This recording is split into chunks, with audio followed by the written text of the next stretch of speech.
परिवादिया श्रीमती विजयलक्ष्मी ने अपने पति के साथ आकर थाने पर सूचना दी कि उन्होंने जब अपना जो उनकी प्रॉपर्टी है उसको एक संबंधित वेबसाइट पर उसको बेचने के लिए डाला था, तो उनके पास एक अखिल अग्रवाल नाम के व्यक्ति से संपर्क होता है। अखिल अग्रवाल अपने आप को दुबई का बड़ा व्यापारी बताता है और उनसे करीब 2 महीने तक संपर्क में रहता है।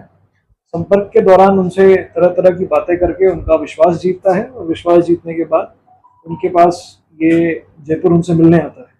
जब वो उनसे जयपुर मिलने आया तो 2 मई को सुबह 10:30 बजे उन्हें उनके घर से ये बोलकर ले जाता है कि मेरी भी एक प्रॉपर्टी है जिसे आप देख लें और आपको अगर पसंद आती है तो उसे आप ले लेना और उस पैसे को आप इस प्रॉपर्टी के डील में एडजस्ट कर लेना।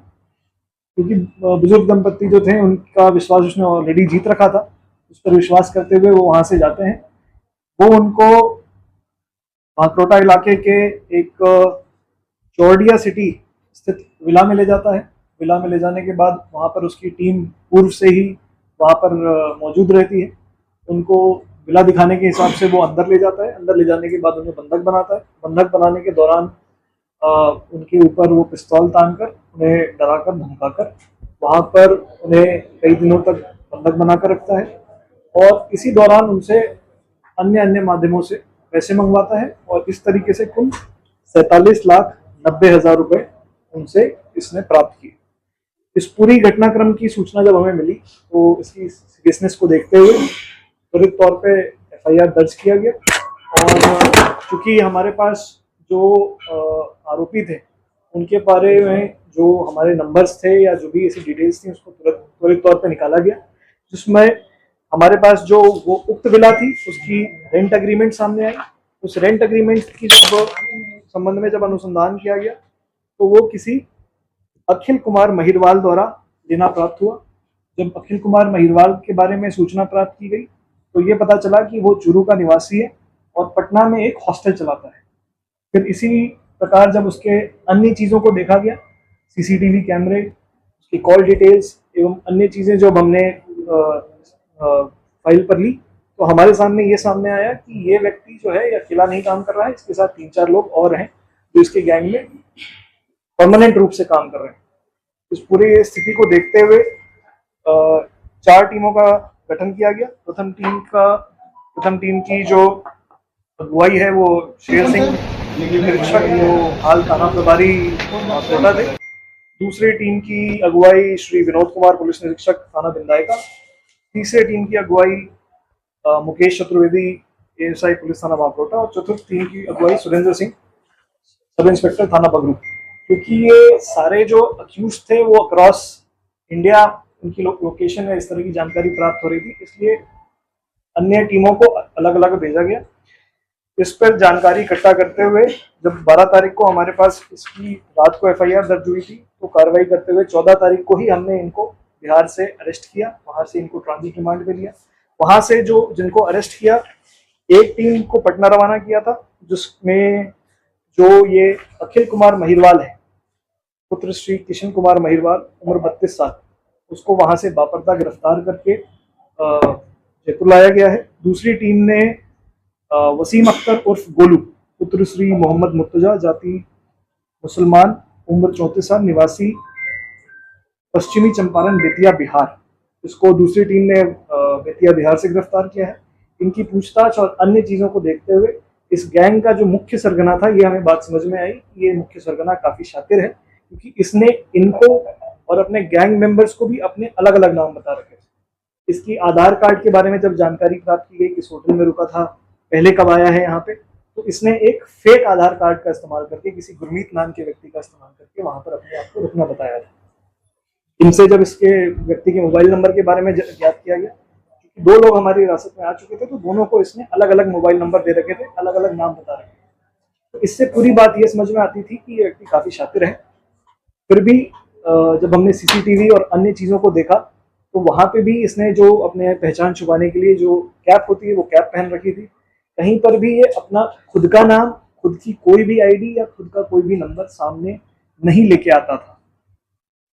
जब विक्टिम्स से बात की गई तो विक्टिम्स से बात करने में ये प्राप्त हुआ कि इनको भी इसने इस तरीके से कन्विंस कर रखा था कि 4-5 दिन रहने, 6 दिन उनके साथ रहने के बावजूद उनको उनमें से किसी को इसका सही नाम या सही एड्रेस नहीं पता था। किसी को इसने अपने आप को हरियाणा का होना बताया था, किसी को अपने आप को ये नोएडा का बताता था।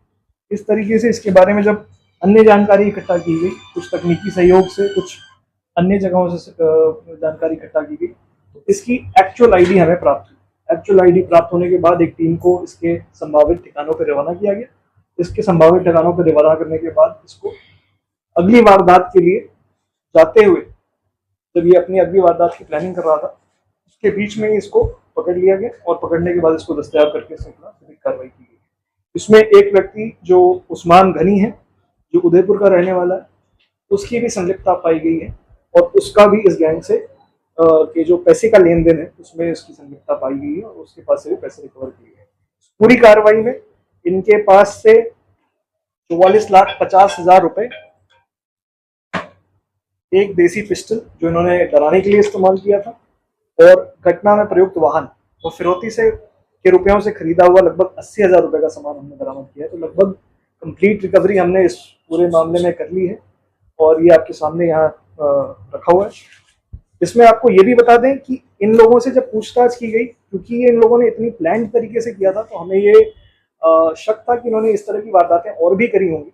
तो इन्होंने अपनी पूछताछ में पूरे कंट्री में 3-4 जगहों पे, 3-4 स्टेट्स में इस तरह की वारदातें करना बताया है। इन वारदातों के बारे में पुष्टि की जा रही, क्योंकि ऐसे वारदातों के बाद जो इनके खिलाफ कोई कंप्लेंट नहीं हुआ था, तो इनकी जो हौसले थे वो बढ़ गए थे। इन्हें लगता था कि हम डरा के धमका के और इस तरीके से लोगों को साइकोलॉजिकली हम अरेस्ट करके उनको इस तरीके से रख सकते हैं कि वो कंप्लेंट ना करें और इनका ये जो इस तरह का धंधा है वो चलता रहे।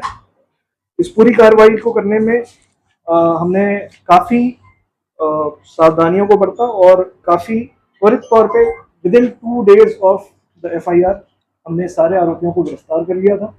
क्योंकि इनको बापर्दा गिरफ्तार करना था, तो इनको बापर्दा इनकी पहचान करवानी थी, तो शिनाख्ती करवाने के लिए इनको बापर्दा गिरफ्तार किया गया। अब वो सारी प्रक्रिया हो गई है, इसलिए हम आपको इनके सामने ला सकते हैं।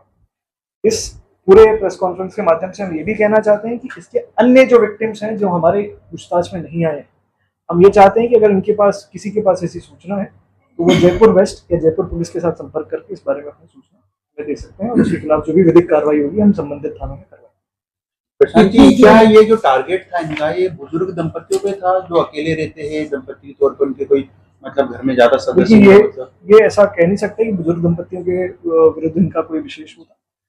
ये सामने जरूर आया है कि ये जो व्यक्ति है वो बात करने में काफी पॉलिश्ड है और इस तरह, क्योंकि ये पूर्व में दुबई और इन जगहों पर रह चुका है, तो बड़े बड़े लोगों के साथ बातचीत करना और अपने जो इसके जेस्चर्स हैं या जो बात करने का तरीका है, बॉडी लैंग्वेज है, उससे ये काफी पॉलिश समझ में आता है। तो लोग इसके प्रभाव में आना आ जाते हैं। और जैसे अभी अगला जो टारगेट हमने इसके पूछताछ में पाया, तो एक 35 ईयर ओल्ड महिला है जिनको इसने टारगेट कर रखा था। उनसे भी ये उस वेबसाइट के माध्यम से ही संपर्क में आया था। वहां पे उन्होंने अपनी कोई प्रॉपर्टी बेचने के लिए डाली थी। इसका माध्यम इसका ये रहता था कि वो वैसे लोगों को टारगेट करें जो थोड़े ठीक ठाक से बैकग्राउंड से हों, जिनके पास पैसा हो और जिनको ये अपनी जगह से हटाकर कहीं ऐसी जगह रख सके जहां पर इसका कोई कनेक्शन नहीं। इस तरीके से